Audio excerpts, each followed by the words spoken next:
वर्षर स्वप्न साकार होइछि। राम भक्तଙ୍କ आखिरे आज खुशीर लुह रही। सबु प्रतीक्षार अंत घटी। सबु स्वप्न साकार होइछि। जहा चाहूला ए मन ताहा पूरण होइछि। रामलाला निज जन्मस्थान को फेरी आउ तांको प्राण प्रतिष्ठा कार्य संपन्न होइछि। शेष होइछि काल कालर प्रतीक्षा। 500 वर्षर त्याग संघर्ष और बलिदानर पूर्णाहुति। 84 सेकेंडर शुभ मुहूर्त प्रभु रामंकर प्राण प्रतिष्ठा करा जायछि। एही अवसर रे सारा भारत वर्ष पालटि स्वर्गपुरी। चतुर्दिग प्रकंपित हेउछि राम नाम ध्वनि रे। निज भगवान को स्वागत करिवा पई चलचंचल होई पड़िछि पूरा देश। पूरा पल्ली रे शुभुछि जय श्री राम नारा। भगवान को स्वागत करिवा पई जेमिति सूर्य देवता मध्य आज नतमस्तक होइछन्ते। एही अवसर रे नयागढ़ जिला कंटिलो सीधामूला ठारे एवं खोर्धा जिल्लार हरिकुंड बरडी ग्राम रे राम मंदिर प्रतिष्ठा सांगकु नूतन विग्रहंकर प्राण प्रतिष्ठा करा जायछि। गाँटी पालटि जायछि अयोध्या नगरी। आउ सबुठी शुभुछि जय श्री राम ध्वनि। प्रकंपित हेउछि गगन पवन। गाँ रे देखा देइछि आध्यात्मिक परिवेश। आनंद उल्लास रे ग्रामर आबाल वृद्ध वनिता सामिल होइछन्ति एई भक्तिमय परिवेश मध्यरे।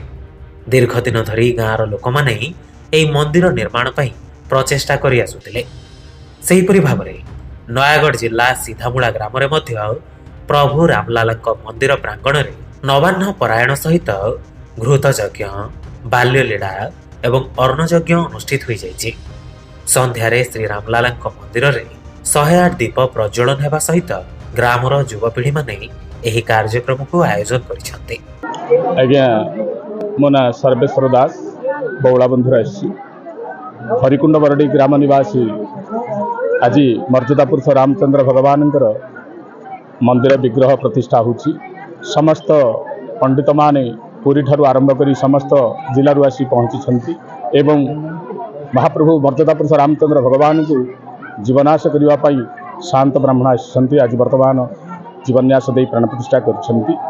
आज यही पवित्र दिवस रे महाप्रभु आज समस्त भक्त माने आज आनंद विहल आनंदित होउछन्ति। विहल प्रेम विहल बल नीलांबुज श्यामल कोमलांगम सीतासमारो पितवाम भागं पाणं महासायक चारु चापं नमामि रामं रघुवंशनाथ नमामि रामं रघुवंशनाथ। आज समग्र भारत वर्ष रे एक मुखरे समस्त भारत देश समस्त एक मुखरे श्री राम जय श्री राम आज डाकुछन्ति। आज भारत देश आज मंगल विधान करते मर्यादा पुरुष रामचंद्र भगवान एवं समस्त राज्यर समस्त ग्रामर एवं हरिकुंड बरडी ग्राम निवास समस्त मंगल विधान करते मर्यादा पुरुष रामचंद्र। बोल आनंद एक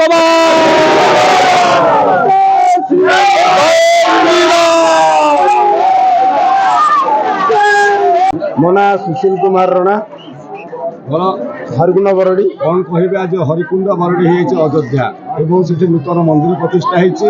नूतन मंदिर जी विग्रह प्राण प्रतिष्ठा होती कौन कहे आज दिनटा होम हरिकुंड बरडी ग्राम अयोध्या भली आमको लगुच। आम भगवान रामलालांकर प्राण प्रतिष्ठा भी आज करागला। आज सारा देश जिते बड़े उत्सव मुखर हो उठी रामलालांकर प्राण प्रतिष्ठा आम मैंने आम हरिकुंड बरडी ग्रामर समस्त श्रद्धालु भक्त मैंने आम ग्रामर भाई भौणी माँ मौसी समस्त एकत्रित हो आम आखपाखर समस्त ग्रामर समस्त लोक मैंने आसिक उपस्थित होती। आमर ये ग्रामटी आज आमको अयोध्या भली लगुच। जय कौन कह आपण मैंने तो आसुँच देखुं कि अयोध्या भाई लगुच। आज आज केते बड़ दिन आज हूँ पुण्य उत्सव जे कि लक्ष लक्ष लोक समारोह होती आज। हाँ ए विषय तो आपण मैंने नंदा मान होती आप देखुं ये हरिकुंड बरडी समस्त सभ्य माने सब ग्रामवासी माने समस्त सहयोग आपण मान निकटस्थ समस्त आसुँच। बहुत उत्साहित लगुच आज जे कि राम मंदिर जी प्रतिष्ठा होची राम मंदिर जो लगुच आज से भाई आम ग्राम टी लगुच। ये बाबद कहले मुझे जहाँ कहते मिल मो ना श्री युधिष्ठिर जेना बाबा ना अभिमन्यु जेना ଘର କୋଉଠି? ହରିକୁଣ୍ଡ ବରଡି। କଣ କହିବେ ହରିକୁଣ୍ଡ ବଡିରେ ଆଜି ଗୋଟେ ନୂତନ ମନ୍ଦିର ହଉଛି ଯାହାର ନାଁ ହଉଛି ରାମ ମନ୍ଦିର ଏବଂ ନୂତନ ମନ୍ଦିରର ପ୍ରାଣ ପ୍ରତିଷ୍ଠା ପାଉଛନ୍ତି ସ୍ୱୟଂ ରାମ ନାରାୟଣ। କଣ କହିବେ ଆକୁ ନେଇ କଣ କହିବେ? କହିବାକୁ ଗଲେ ଆମର ଏଇ ଯୋଉ ରାମ ମନ୍ଦିର ପ୍ରତିଷ୍ଠା ନୂତନ ମନ୍ଦିର ପ୍ରତିଷ୍ଠା ହେଉଛି 8 ମେ 2022ରେ ପ୍ରଥମ ଶୁଭ ପଡ଼ିଥିଲା। 17 ମାର୍ଚ୍ଚ 2023ରେ ଗର୍ଭମୁଦ ହୋଇଥିଲା। 26 ଏପ୍ରିଲ 2023ରେ ରତ୍ନମୁଦ ହୋଇଥିଲା। ଆଜି 2024 ମସିହା 22 ତାରିଖରେ ଜାନୁଆରୀ 22 ତାରିଖରେ ତାଙ୍କର ପ୍ରାଣ ପ୍ରତିଷ୍ଠା ଉତ୍ସବ ପାଳିତ ହେଉଛି। ନୂତନ ମନ୍ଦିର ହେଲା ତାହାର ମଧ୍ୟ ପ୍ରତିଷ୍ଠା କରାଗଲା ଏବଂ ରାମଚନ୍ଦ୍ରଙ୍କର ପ୍ରାଣ ପ୍ରତିଷ୍ଠା କରାଗଲା ବିଗ୍ରହ ମାନଙ୍କର। ଏଇ ଯୋଉ ରାମମୟ ହେଇଛି ଭକ୍ତ ପରିବେଶ ଆକୁ ନେଇ କଣ କହିବେ? ଆକୁ ନେଇ ଆଜି ଏତେ ବଡ଼ ଆନନ୍ଦ ଆଉ ଖୁସିର ଦିନ କହିଲେ ନ ସରେ। ଯିଏକି ଆଜିକି ଆମକୁ ମନେ ହେଉଛି ଆମ ଗାଁ ଆଜି ଅଯୋଧ୍ୟା ପାଲଟି ଯାଇଛି। ଅଯୋଧ୍ୟାରେ ଆଜି ଯେଉଁଭଳି କାମ ଚାଲିଛି ଆମ ଗାଁ ମଧ୍ୟ ସେଇଭଳି ହସ ଖୁସିରେ ଆନନ୍ଦ ଉଲ୍ଲାସରେ ଲୋକ ବହୁତ ଖୁସି ହେଉଛନ୍ତି।